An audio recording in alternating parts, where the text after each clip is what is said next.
Australian Aviation Podcast, the official podcast of Australian aviation, unpacking the latest insights, developments and issues impacting Australia's aviation sector. Hello and welcome to the Australian Aviation Podcast. I am Jake Nelson and we are here in the third week of our Game of Thorns, our race to replace Adam Thorne as the host of the Australian Aviation Podcast after he left us adrift and bereft and other words ending in ft. Now, I'm pleased to report that our search may be over because I have found a guest host for our rotating guest Adams who is so similar to Adam Thorne in every important respect that you will not be able to tell the difference. Welcome, guest host. Thanks for having me. And as you might have heard of me in this podcast already before, I'm Adam's nemesis. I'm Emilie, the Frenchie. It's like he's still in the room. So, Emilie, you normally work, don't you, on the SPI podcast? Yeah, so I do the Smart Property Investment Podcast and the First Property Buyer Show. So everything's property related. And you are, as we have established, our nemesis. But we do have you on the show today regardless for two reasons. One, we have to keep our enemies close. And two, it will really annoy Adam. Yeah, it's definitely the best 2 points that you push there. Seeing that the second one, annoying Adam, will be basically the top of the top. I send him a little peek preview. He's like, this is my absolutely worst nightmare. So let's continue. There is no higher calling in this life, I have found, than annoying Adam Thorne. So, Emilie, tell us a bit about what you normally do on the Smart Property Investor podcast. Well, we usually talk about everything investors related on properties.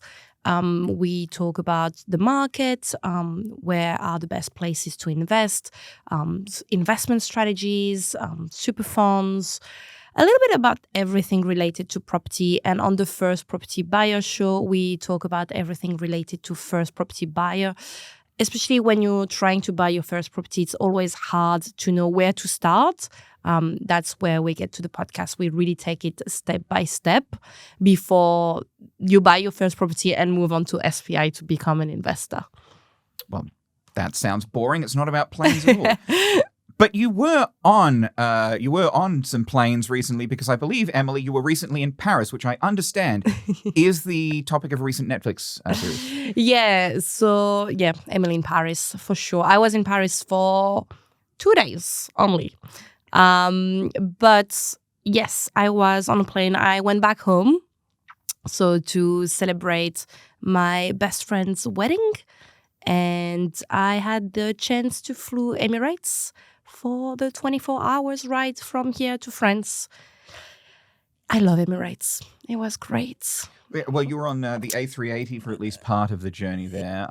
Only A380. We have our miniature A380 there, which is a better way to get to Dubai and beyond, I will say, than the 777 freighter, if you're a passenger. Yeah, no, definitely. Look, the A380 is definitely, I think, one of the best planes I've ever taken in my life. It's actually, you've got more space.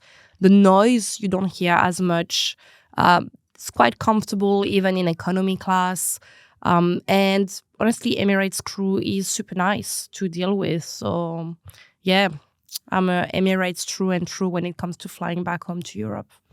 And you also managed to score a free upgrade. Yes. On Emirates to business class. Was that on the way there or the way back? The way back. So if that's the way to do it, isn't it?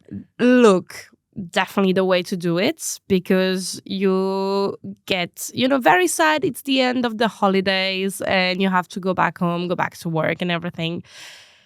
And look, we arrived at, the check-in and the clerk desk was super nice and he told us that there might be people getting upgraded because the plane was full.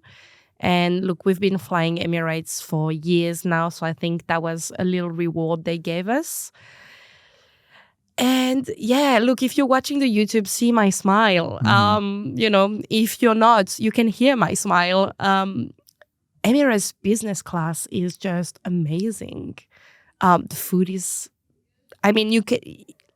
and that's quite sad, I have to say, because the difference in the food in business and economy is clearly seen. Like food is business was amazing, service is amazing. I had a mojito. A mojito? A mojito on the plane. So, and a full like 2 to 3 hour like complete nap. I mean, I can't really complain because then in economy, when we went back for the second plane, so we had to upgrade from Paris to Dubai, which is the shortest one. Still better than nothing. So that would have been on the 777, wouldn't it? No, A380. On the A380, okay. Yeah. So it's about 7 hours. And then we landed in Dubai and then went back to economy. So a bit of a shock. Yeah. Especially for the 14 remaining hours. Yeah, it's you've had that taste and had it snatched away from you. Look, my goal, I mean, it's going to be sounding like so bad, but I want to be good enough in my life and career that I can pay for business class like I would buy a packet of lollies. Yeah. I would love that. That's always the dream, isn't it? It is. Well, look, I think I speak for everyone here when I say, and all of our listeners, when I say, I hate you. Look, I would hate me too if I were in your position, but I've been flying Emirates for years now, so maybe that's why they gave us a little bit of a reward. And if anybody from Emirates is listening, thanks guys. I'll keep flying with you. You didn't need to pull the old "do you know who I know" card. Not even, and you should pull that card. Be like, hey, I'm Jake. You know me. Hey, look, I'm a man of some integrity. Not a lot, but some. But you also passed through Dubai Airport. How was that experience? Because Dubai is big airport. Yeah. So look, it's as I said, it's not the first time we've been there. I love Dubai Airport. It's very practical. People are very nice. It's very clean. Very much easy to transit. This time around, however, we had only 1 hour and a half transition, and the plane was late. So we ended up having to do the transfer in less than 30 minutes. So this time, at least for the way back, I briefly went through Dubai Airport. However, I have to say, about 2 years ago when we went back home, we had a 13 hours layover. And Emirates gives you a room, like a hotel room for your transits. So we went outside, visited Dubai for a couple of hours, went back to Emirates hotel and had a little bit of sleep, breaking down the journey before flying back to France. And that was really nice. I mean, it sounds like they know how to take care of you. Yeah, and look, it's a good airline. I flew years ago on my way to a work engagement in Switzerland, not with Australian Aviation, with Print 21, the Australia's premier printing a commercial print publication. But I went over to Switzerland, flew Emirates. On my way there through Dubai, we had been delayed out of Sydney. And so all I saw of Dubai Airport was the bits that rushed past as I was being hurried to the connecting flight to Zurich. But on the way back, I got to spend a few hours in Dubai Airport, middle of the night, everything's still open. Yeah. It is insane. Are you planning to fly anytime soon? Probably not all the way to Europe, but the missus and I go to Melbourne, and there's probably a couple of work engagements coming up, so we'll have to see, but not all the way to Europe with Emirates, unfortunately. Talking about work engagements, you've had a big one last week, yeah? Oh, yes, the Australian Aviation Summit and Awards, which was last Thursday. Absolutely fantastic day. We had guest speakers. We had the CEO of Air Asia X, Benjamin Ismail. We had fantastic panels. We had, of course, in the afternoon, the maestro, as Adam Thorne puts him, Alan Joyce, who came to offer his insights on the aviation sector from his time running Qantas. That went off flawlessly. Nobody got in with wielding pastries this time, so that was good, and we were all really, really happy to get those insights from Alan. One of his first public appearances. since he left Qantas. And then in the evening, we had our Australian Aviation Awards, which was a fantastic night. We had, some fantastic winners of different categories. Air Asia, second year in a row, I believe, for International Airline of the Year. Team Global Express, Airline of the Year, Domestic. Third year running, Cairns Airport, the Airport of the Year. Oh, Congratulations, wow. Cairns, though. As I noted up at the podium, I was one of the judges for that category. All of the entries were extremely high caliber. All of our airports are doing such a great job. The other finalists, Newcastle Airport, Bankstown Airport, Canberra Airport, they all had phenomenal entries. So all small, regional-ish airport, I would say. Yeah, so we would like to get more capital city airports throwing their hats in the ring, and we might do in the near future because there's a lot of capital city airports undergoing some works at the moment. So fingers crossed for that, and watch this space. But we also had our individual awards. I'm not going to go through all of them, but I do want to shout out especially Sue Ann Monkton of Civil Aviation Academy Australasia Sky Careers, who won our Excellence Award for the evening, the second most prestigious award in the Australian aviation sector after, of course, the Huey Award for Most Reliable Airline. So congratulations, Sue Ann. Congratulations to all our winners and our finalists.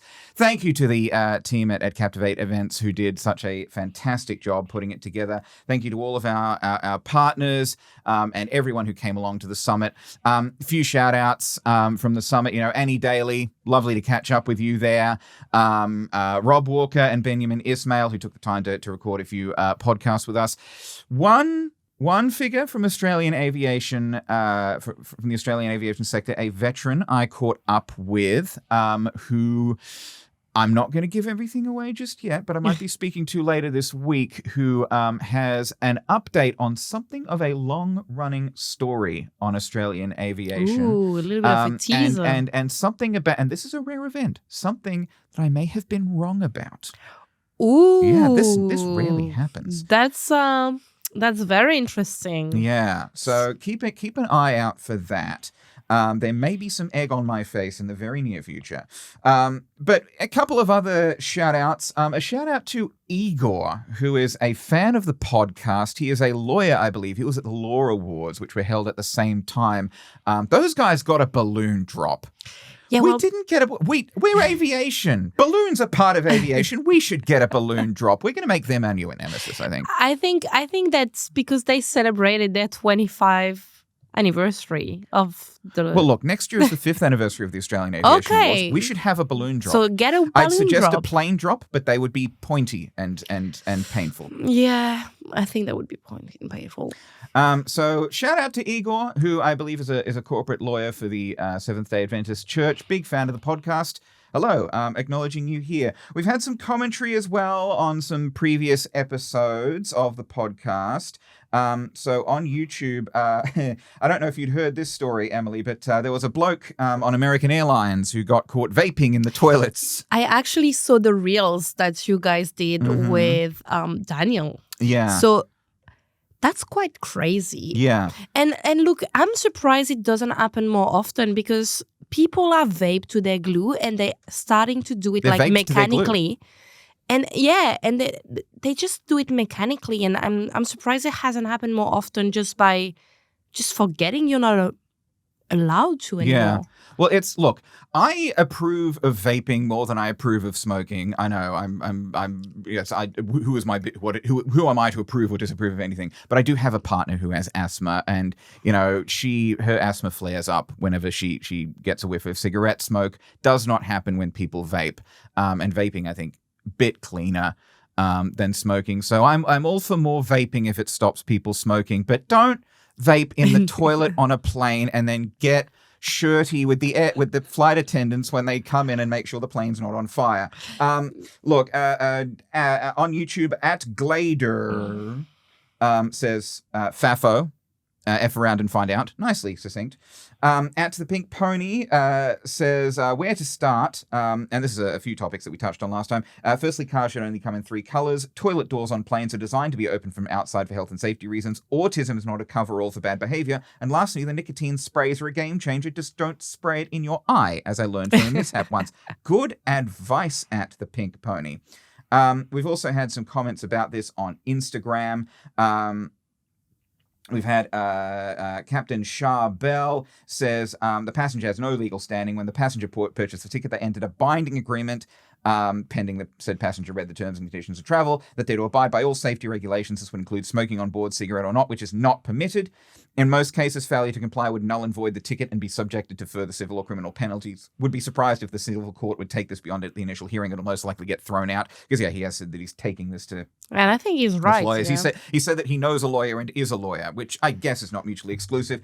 At Potato, the official Potato God has just posted a GIF of, I think that's Frasier or someone from Frasier saying "Dear God," which accurate. Chamomile Street says give him a lifetime ban from the airline. Wedgetail Brown says every passenger's safety takes higher priority than privacy concerns. Play stupid games, win stupid prizes, which seems to be the general attitude towards all of this. It's a silly thing to do.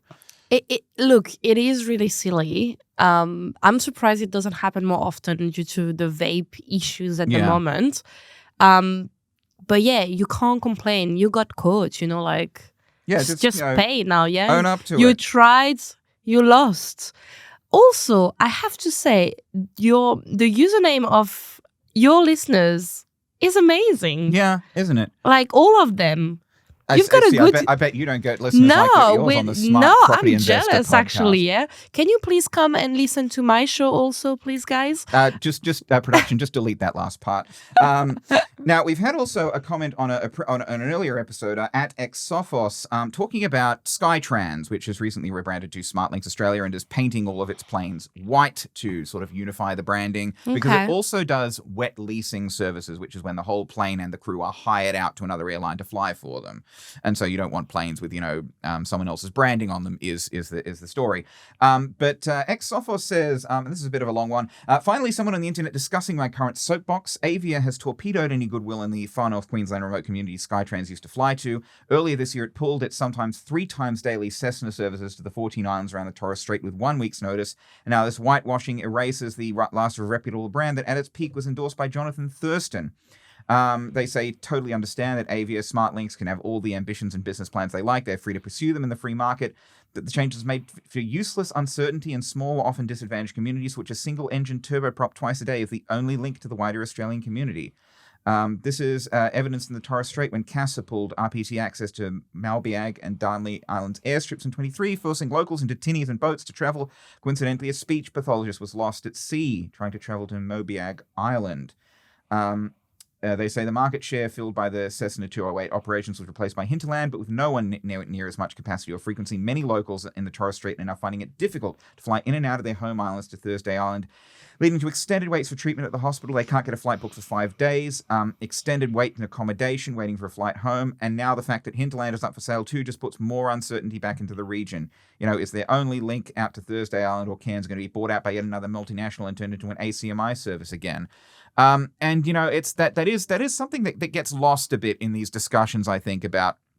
And we're going to talk a bit more about regional aviation later because there's been a lot of news about regional in the past week or so. But when routes get cut or when routes get scaled back, because maybe they're not profitable, or maybe they're the new company, the airline's been bought by a new company and they're rejigging their focus or something like that. But people do need these services. And it's one of the reasons why the government has been so desperate to keep Rex flying, because people need these regional services. And if you can't access them, you can't access, medical care, you can't access education, you can't access work in some cases. So, well, you got to remember that Australia is massive. And that, flying an hour or 2 is easier than driving for 8 or 12, especially when you need to access those urgent care.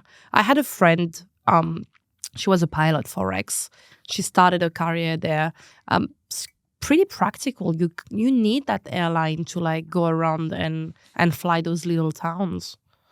Yeah, and it's one of the arguments that have been put forward by people, including me, for the potential nationalisation of Rex, because without that sort of profit motive pressing down on the airline, it can continue to fly routes that lose money. Think of it as like a public bus. The public bus doesn't need to make money on every route. It's a public service. But this is me getting into my commie pinko lefty phase again. So we shall move on from that. But a whole lot of fascinating discussion about the issues of the past week.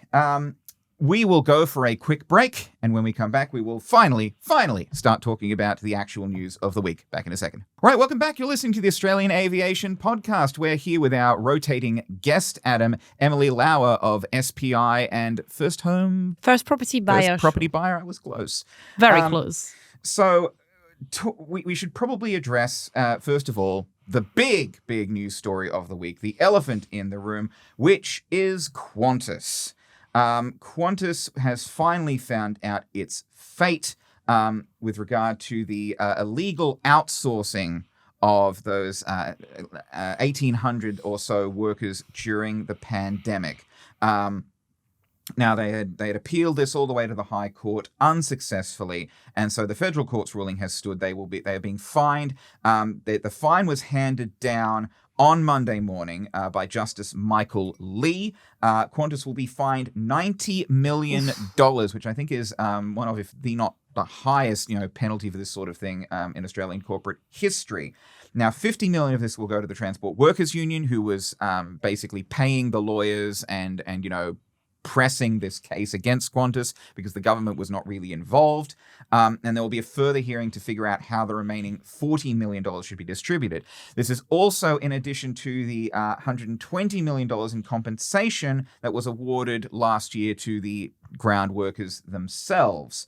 Now, Justice Lee was not particularly complimentary of Qantas, talked about how it had handled the case, asked why Vanessa Hudson, the now CEO, had not appeared in the witness box, criticized the way that Qantas had run the case, public statements that it had made, the fact that it was saying on the one hand, yes, we're very, very sorry, but on the other hand, it was, hiring high-powered lawyers to, fight this all the way to the High Court, and, put everything under the microscope. He also expressed his doubts that Alan Joyce, the then CEO, had not been directly involved in the decision, but basically said that's sort of irrelevant to the determining the penalty. But what he said was that this large penalty was necessary to deter repeat behavior, not only from Qantas, but from other employers. So he said in his ruling, quote, "The need for specific deterrence to ensure change does take place and takes root at Qantas is highly significant. The demands of general deterrence to other corporations, particularly large public listed corporations, is also centrally important, and a penalty must reflect the public interest in assuring, as Qantas admitted, that the case is in truth a real deterrent, a wake-up call on what the law is, on how the issues in such cases should be considered in advance, and how litigation should be prepared for and run." Factoring in, he also factored in, how many people were illegally sacked or outsourced, how much money Qantas was looking to gain, how big Qantas is, the involvement of senior management. But there were a few mitigating factors. So Qantas and the whole aviation industry was at the time facing the existential crisis that was COVID. So he took that into account. Qantas didn't gain as much money as it thought it would for the sackings. They are paying compensation. They have, been, their name has been basically mud for a while now in the media and in the court of public opinion. And there have been changes in corporate culture and governance. We touched on this last week. They had the SAR review of Qantas corporate governance, which they said that they've been religiously following, and they're getting rid of all the big egos and such, which is very, very good.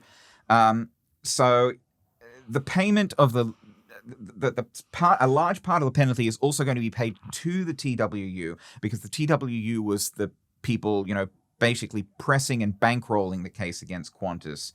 And this is basically, a message to employers that not only will they face potentially significant penalties for breaching the Fair Work Act, but that these penalties will be given to trade unions in order to help them enforce the Fair Work Act and represent their workers, which I think is a good thing, a sensible outcome. What's your take on all of this, Emilie? Well, I think from what I remember during COVID, so we we came back to Australia just before the border closed, yeah? And at the time, I remember seeing the sacking of all the employees of Qantas. And you just put yourself in their shoes being like, COVID is a hard time for everybody and you're losing your job and, you still have the bills to pay. And look, I get it. A company is a business and a business needs to make money. But I didn't think at that time that it was the right way to proceed. I'm actually very curious, and maybe you know that. How has, the sales of Qantas in terms of tickets been impacted by that? Because if a company does this to its staff, would you then not maybe fly with them as often as you would before? Well, it's an interesting thing because, Qantas has taken a battering in the court of public opinion. People, it's become one of the least trusted companies in Australia, but it's still posting, big profits and big revenues because Qantas, Jetstar, Virgin, they are the only game in town. If you want to fly somewhere, it is Qantas, it is Jetstar, which is Qantas. Or it's Virgin. And Qantas still has, the lion's share of the market. So possibly there has been some impact, but Qantas is still, raking it in, billions in profits. So, just because they've got the markets. They've got the market. There's no competition there. They've got the market, and to their credit, they have been improving their service, and they have been improving, what they offer to passengers and their reliability and everything. They won the Huey. They won the Huey last month, and Qantas has said in a statement that it does accept the penalty. Qantas says it holds us accountable for our actions that cause real harm to our employees. Vanessa Hudson said, quote, "We sincerely apologize to each and every one of the 1,820 ground handling employees and to their families who suffered as a result. The decision to outsource 5 years ago, particularly during in such an uncertain time, caused genuine hardship for many of our former team and their families. The impact was felt not only by those who lost their jobs, but our entire workforce." And she said, "Over the past 18 months, we've worked hard to change the way we operate as part of our efforts to rebuild trust with our people and our customers. This remains our highest priority as we work to earn back the trust that we lost." So Qantas has expressed remorse, but I will say on the other side of the coin, the judge has sort of said that Qantas was, I think some of his, or at least to paraphrase his words, was the wrong kind of sorry. More sorry that they got caught than that they did it in the first place. So how much of this contrition is genuine is a matter for debate. But certainly this massive penalty is probably going to stop them from doing it again. Look, I think it's like a relationship, You got to build trust, and trust is built with time. So if they last in time and they show that they've been changing for a while and they're going in the right direction, I don't see why they cannot rebuild trust with Australians. We'll see. Yeah, and you've got to make the effort. And to their credit, they have been making efforts. So we'll see how it goes. Now, on the subject of Qantas and of Alan Joyce, of course, Alan Joyce himself was the keynote speaker at the Australian Aviation Summit. And he sort of alluded to everything that went on going COVID. He said that, keeping resilience in the aviation industry often requires you to make unpopular short-term decisions to ensure you survive long-term. He said, resilience can't be a rapid response to crisis. It's not the byproduct of size or legacy. It can only be the result of foresight and the courage to make unpopular decisions in the short term to preserve long-time viability. He said, Australia is fortunate to have the strong aviation industry it does today, but let's not be naive. The next crisis is always just around the corner. Resilience means preparing in the good times. In aviation, the question isn't if the next crisis will come, it's when. And he also made the point, he said his first boss at Aer Lingus told him to expect a crisis every 2 years, but scientists now worry once-a-century pandemics might come every 20 years, even 10. Geopolitical shocks move faster still.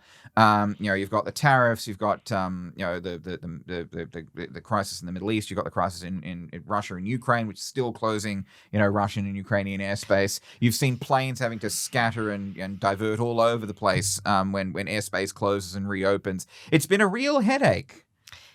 Yeah, definitely. I think I was actually a little bit scared when I had to fly that some of the airspace would be closed because of what's happening in the Middle East.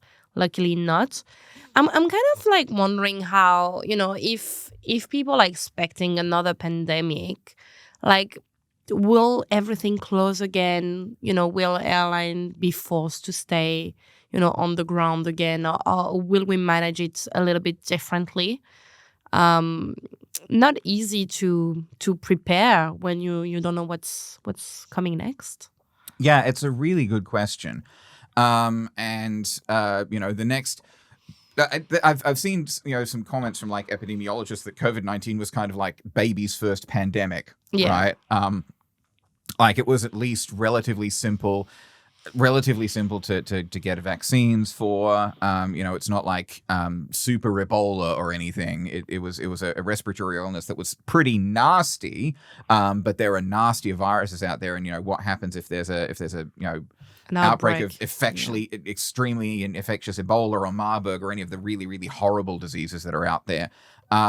So it is a worry, and particularly with like a lot of the scaling back of vaccine research in the United States, which we're not going to touch on for the sake of our long-term listener, Brian.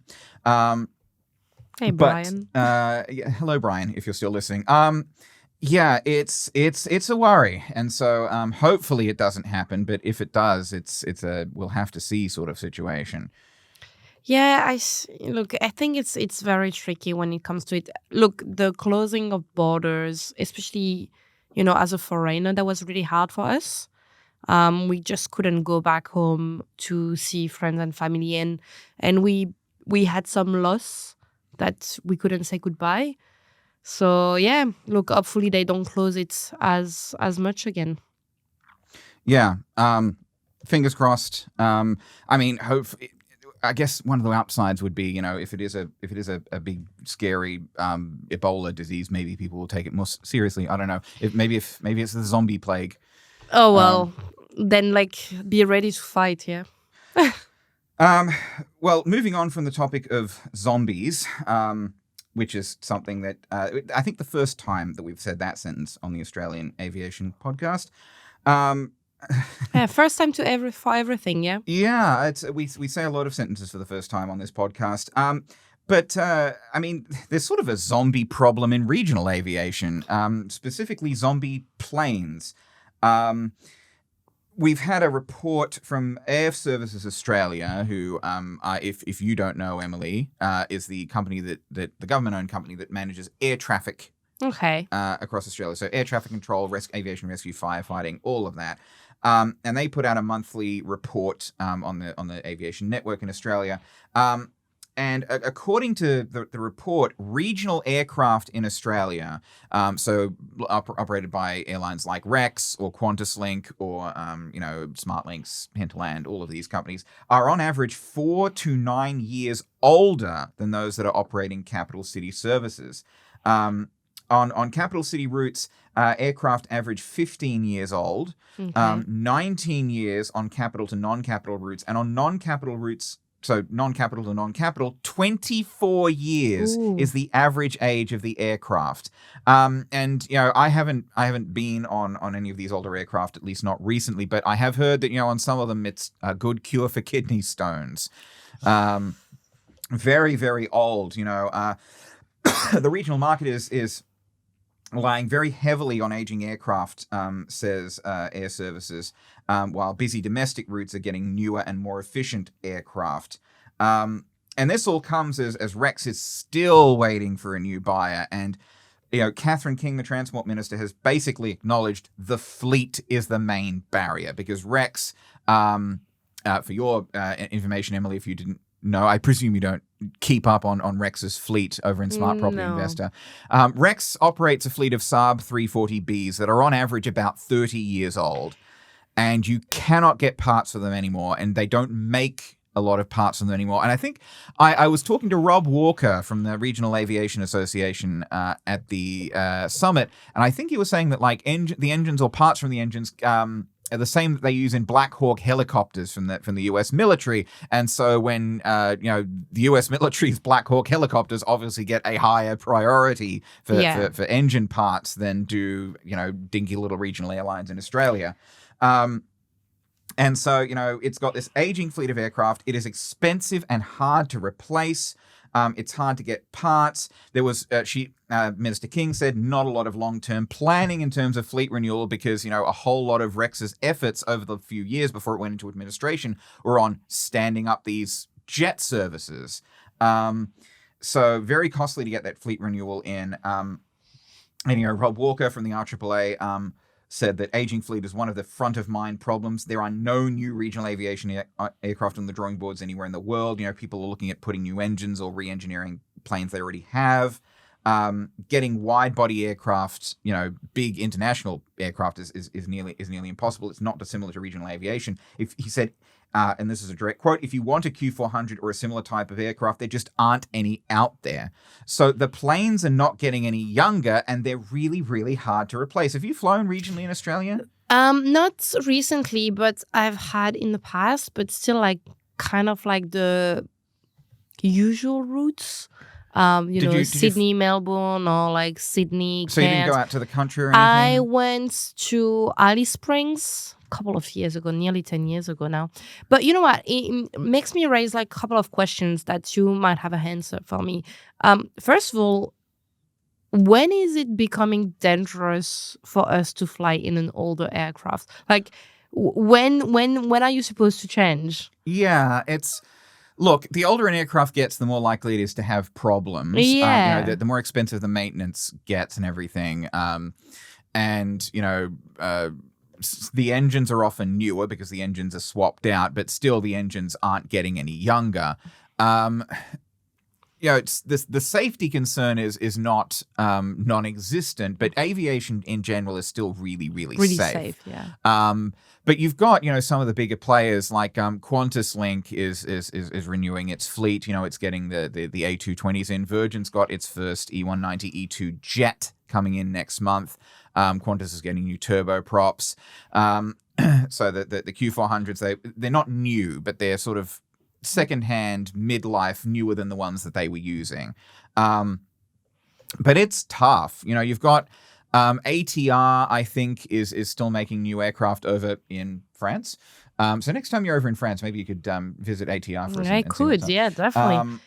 And I think there's Deutsche aircraft is over in Germany is doing regional aircraft. I'm not sure how many Dash 8s are still being made, if any, by and that gets me to my next question: how hard it is for us here in Australia to get a fleet renewal? Because if everything is made in Europe, and we know Australia is at the other side of the world, how hard it is for those airlines to actually get new flights? Well, it's going to be a longer ferry flight, that's for sure. But it kind of sort of depends on how the backlogs are and whose orders are in front of whose. It's not obviously distance is massive, but I don't know how much of a consideration it is for the fleet renewal itself. And regional aviation, it's not just the aging fleets that are a problem. High airfares have also been a problem for people in regional areas.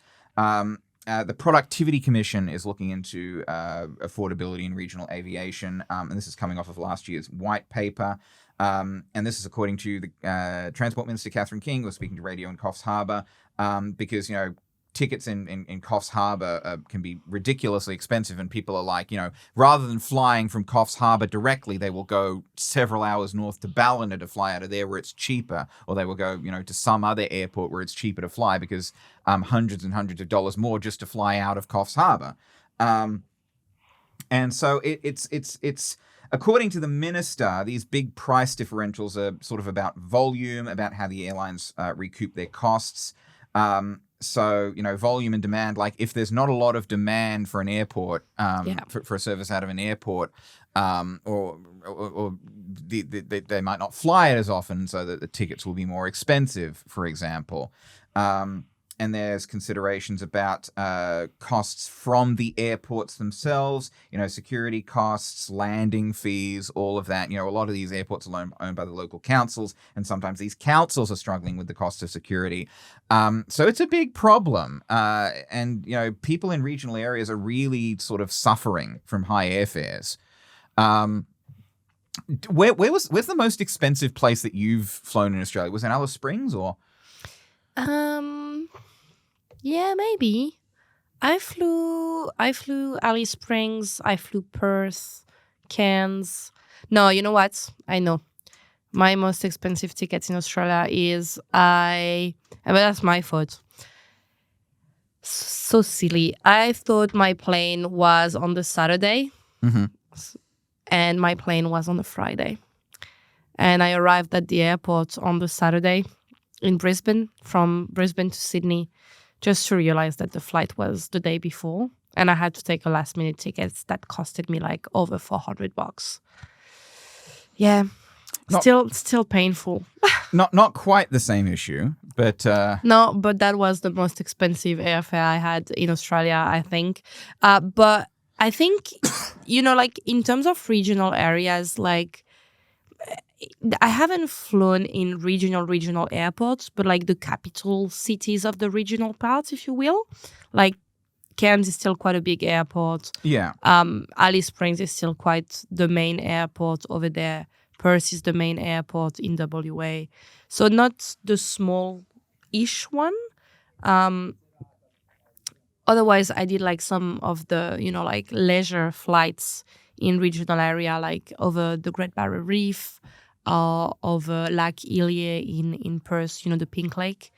But that's more, like leisure rather and like than charter stuff. Yeah, like that. it's a small charter like for sightseeing. Yeah, well, it's a problem for regional aviation. You haven't flown Rex or anything. I haven't. No, I didn't know Rex existed until like a couple of years ago when I met that friend who's a pilot. Which might have been one of its main problems. Who was a pilot there? Yeah. Not your friend. The fact that people didn't know it. I'm sure your friend is a great pilot. Yeah. Oh, look, she is. But yeah, I don't think a lot of people, at least non-Australian born and raised here, know about Rex. Your usual Jetstar or your Virgin Airlines, but you don't know the smaller ones. Yeah. So maybe lack of education. Or maybe lack of marketing from their part. Yeah, well, Rex's marketing for its domestic jet flights, I think, was part of the problem because you didn't see a lot from Rex. I mean, they launched like a major ad campaign, I think, a week or two before they went into voluntary administration, which is the wrong time to do that. Maybe if they'd started, really advertising more earlier instead of relying so completely on word of mouth, they might have been able to attract more passengers. Yeah. Also, like Australia is so big, so rather than, and I don't feel like it's the same like as in Europe. So in Europe, they would tell you, maybe not plane, but they would tell you to take public transport like the train or, rather than the car or, the metro rather than the bus just to, facilitate, public transport and, have a better impact on environment. For Australia, 8-hour drives is so long. Maybe taking the plane might be, faster and easier. We don't really have the whole flight shaming thing here in Australia. What's it called? Fligskam or something? Is it? Something like that. It's like I don't know if it was a term coined by Greta Thunberg or someone else. It's Scandinavian. It sounds Scandinavian at least, but this whole flight shaming thing, like telling people you shouldn't be flying, you should be taking the train or something like that instead. And that might have more traction here in Australia if we had something like high-speed rail or a more reliable intercity train network, but we don't sort of have all of that. Also, like flying from Sydney to Perth is still 5 hours. I don't know how long that would take by train, at least a full day. So yeah, it's a pretty significant distance. I mean, the Indian Pacific takes a few days, but the Indian Pacific's sort of a touristy thing, and it makes a few stops along the way for people to sort of get out. And it's a luxury thing rather than I need to get from Sydney to Perth. Yeah. And this is the most expedient way to do it. But over in Europe, you've got trains all over the place. I'm jealous. Do you like trains? I like trains.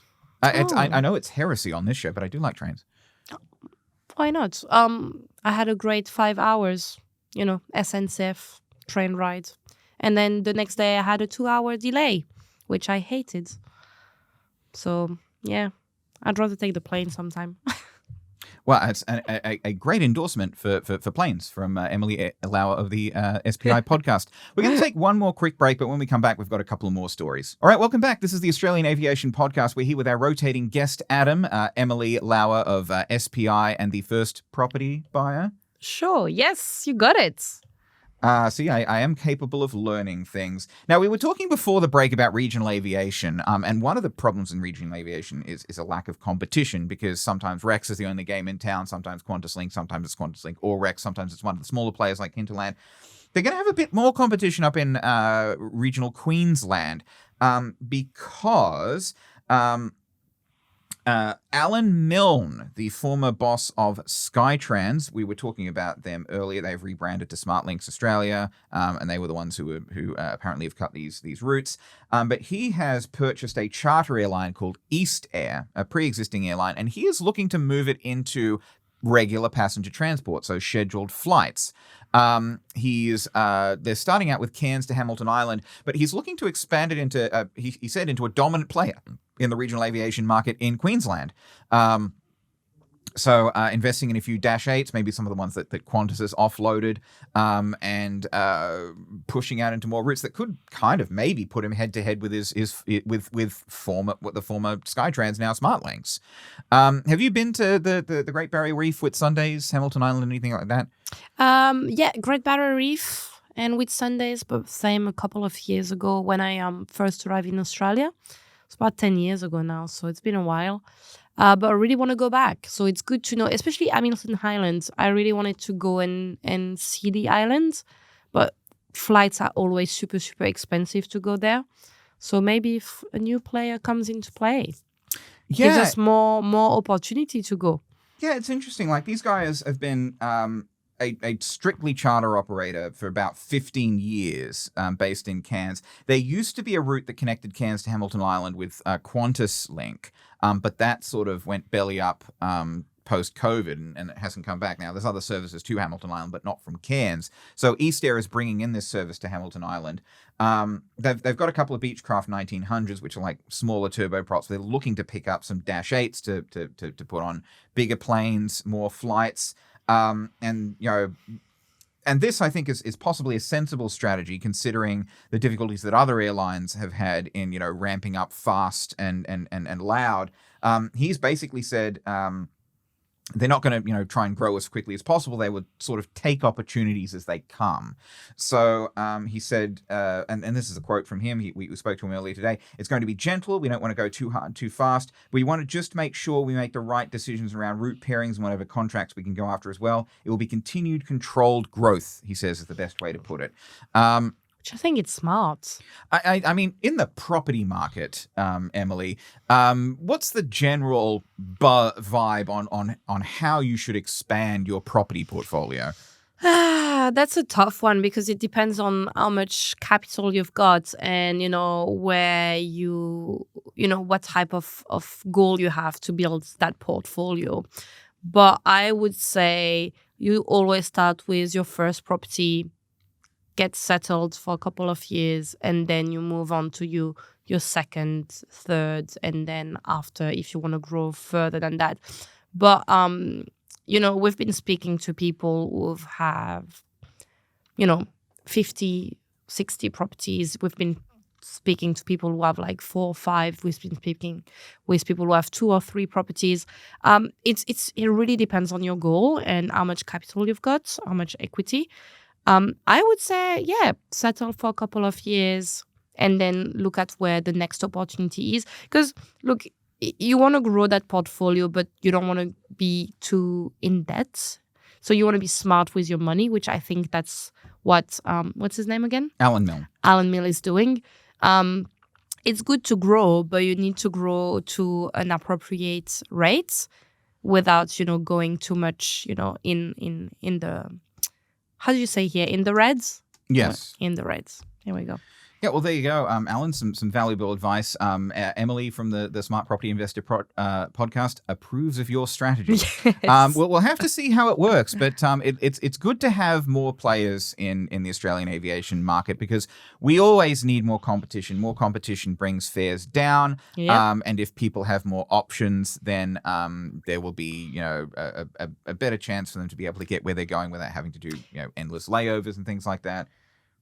Do they have to? Is there like a benchmark for fares, or can every airline put their fare to what they want? I don't believe there is. I know that a lot of regional airfares are sort of subsidized by the government. I think over in WA there's like a cap and subsidy scheme. So like the airline will charge you this much, and the rest of the cost is eaten up or paid for by the government. So the government it kicks in money in WA for regional airfares to make sure that you don't have to pay out of pocket too much, and the rest of the airline's costs are covered. Because there's very thin margins as well for regional airlines. I think I was talking to Rob Walker from the RAAA, and they've got a diagram of like a Q400, which is your standard kind of turboprop that Qantas Link uses, and they've sort of broken it up in terms of seats, like how much of the revenue of the flight or how much of the cost of the flight goes to the seats. And I think it's like only the last row of seats in a Q400 is the profit margin for the airline. So That's interesting. They run on very, very tight margins. In regional areas. In regional aviation. Not in capital cities. I can't really talk about domestic. I mean, the big players, Qantas and Virgin, they I believe they would make more money, and they've also got things like their loyalty programs and things like that. But yeah, it's tough for regional players, and we will look forward to seeing how East Air goes because if from what we've seen from his time at Skytrans, I think Alan Milne knows how to run an airline. So hopefully this will inject a bit more competition into the market. I think they're just down the road from Hinterland, which is a fine airline in itself at Cairns Airport. So good luck, Alan. Now on the subject of airports. See, I can make a segue out of everything. I was out last week at Western Sydney Airport. Ooh, how is that tracking? That's going quite well. The terminal is basically finished. We got basically a media tour of the terminal, the full passenger experience from check-in, security, to the gate, right back out through the baggage. Basically everything's finished. Obviously the shops and restaurants and stuff aren't in there yet. There's just sort of big empty spaces where they're supposed to be, but they're talking to people about that. But it's a cool airport. I'm just going to get out there and say that not many people would associate the word airport with cool unless you're a listener of the Australian Aviation Podcast. But it's a cool airport. I mean, you've got self-check-in terminals that can handle domestic and international together. You've got automatic, bag drop systems. You've got those new security scanners that you don't have to take everything out of your bag. That's good. They have biometric scanners at the gate, so you don't have to present your boarding pass if you don't want to. It's just, your face. They have... it's a shared terminal between domestic and international. And so they have what are called swing gates in the middle, which basically... if more international gates are needed, then those gates can be international. And if more domestic gates are needed, then those gates can be domestic, and they can switch between the two. And so you can go through, you'd just be directed to the relevant swing gate and, won't know the difference, off you go. And then they've got, all this modern baggage claim technology. I think like some of the largest baggage or the longest baggage carousels on the East Coast. They've got, lovely Newcastle sandstone all through the place to be a real welcome to Sydney. It's a very big and light and airy sort of terminal with lots of natural light. It's a nice airport. It's a cool airport. It's a nice airport and a cool airport. One of the potential little wrinkles for Western Sydney International Airport is the metro outside. Yeah. Now, the Western Sydney Airport Metro was supposed to open at the same time as the airport, but there's sort of reports kicking around that it might be pushed back into 2027. But we were speaking to Simon Hickey, who is the CEO of WSI, and he basically said, with or without the metro, when the airport opens, you will be able to very easily get from the airport to St. Mary's, with buses or whatever. The road connections are in good shape. Buses are starting to some of the major centres from next year, and he's sort of confident that everything will be fine, even if the metro doesn't open. And by the way, the Premier Chris Minns has said that if they miss the opening date for the metro, it won't be by an astronomical amount, so it might not be a full year before the metro opens. But would you fly out of Western Sydney Airport, Emilie? Because it is a fair hike, but it would be less crowded than Sydney Airport, and it's a nicer, newer airport. Look, no. Just look. The only reason is it's too far away from where I live. If I were, whereabouts are you? We're in Des Moines. So Des Moines, yeah, that's a bit of a hike. Look, we take the tunnel, and we were at the airport in about 10 minutes. So just for that, I would not go there. But if it had been closer to my house, yes. Well, definitely. I think that's sort of the main idea, basically to prevent people who live out like Penrith and Blacktown Way from having to schlep all the way into the city to get to Sydney Airport, which is already pretty overcrowded. So how is it going to work? Is there going to be like more flights, or some of the flights will start from, the Western Sydney Airport, and they're going to have to like be split? Well, like airlines, they've got, some airlines that are kind of signed on already. I don't know if there's a whole lot of formal agreements that have been, and formal contracts that have been signed, but Singapore has said that they're going to be doing it. Air New Zealand has said they're going to be doing it. You've got Qantas Link and Jetstar. Qantas Domestic maybe a bit later. No news on Virgin, but you have to imagine that they will be flying out of Western Sydney. Western Sydney is a big market. It's Greater Western Sydney is huge. It's got millions of people. And all of those millions of people, when they wanted to go away, have had to come through to the city. To the city.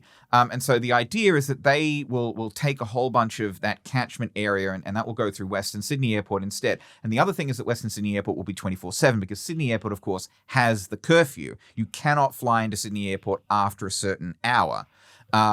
So WSI will solve that problem and add a whole bunch of capacity. I think the terminal that they've got, the current terminal right now has capacity for about 10 million people per year. Oh, wow. So when it opens, it will sort of roughly be the size of Adelaide Airport, but it's got room to expand. The terminals are built on piers, like, long walks instead of like star-shaped things. So they can expand the piers, and there's also plans down the track to build a second terminal, which will be a mirror image of the first terminal right on the other side. And the reason that the metro station is outside is because it will be between the two terminals, and you can walk to either one from the metro station.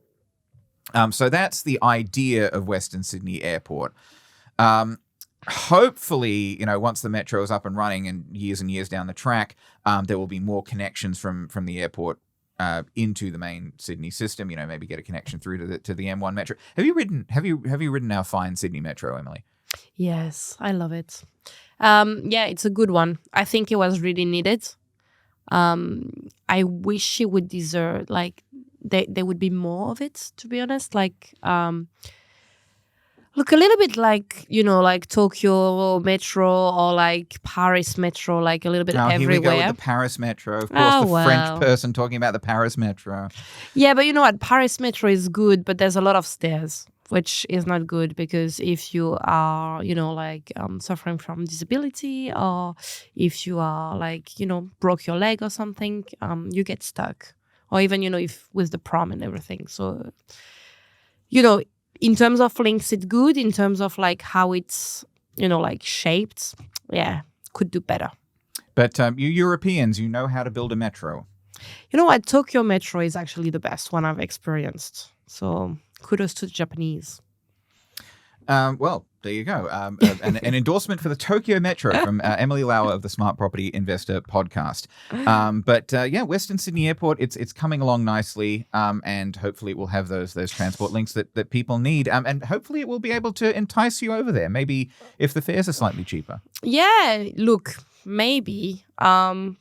We'll see, I guess. Also, it depends. If my flight is not available, in the city, I might go there. Yeah, for sure. In terms of more choice is always good. It's always good.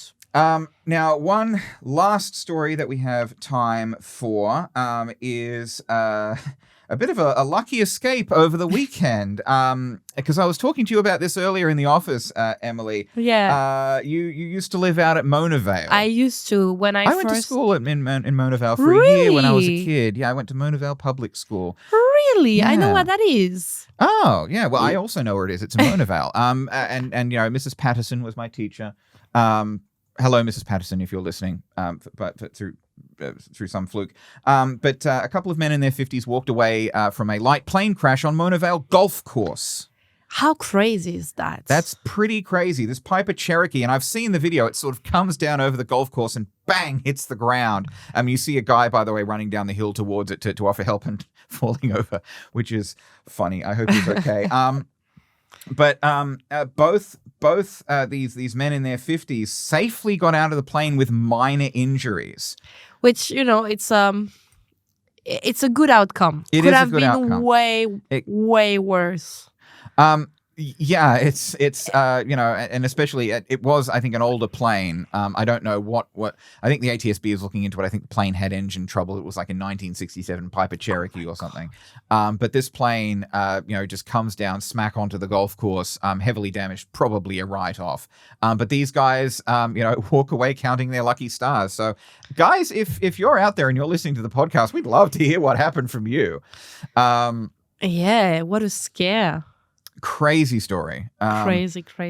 Well, look, we've been given the wrap-up signal, so that's about all the time that we have. We could talk to you forever, Emilie. Oh, you're too sweet. That is all the time we have in the Australian Aviation Podcast for today. Thank you to Emilie Lauer of Smart Property Investor and First Property Buyer Podcast for being our rotating guest, Adam, on this week's episode of Who Wants to Be Adam Thorne.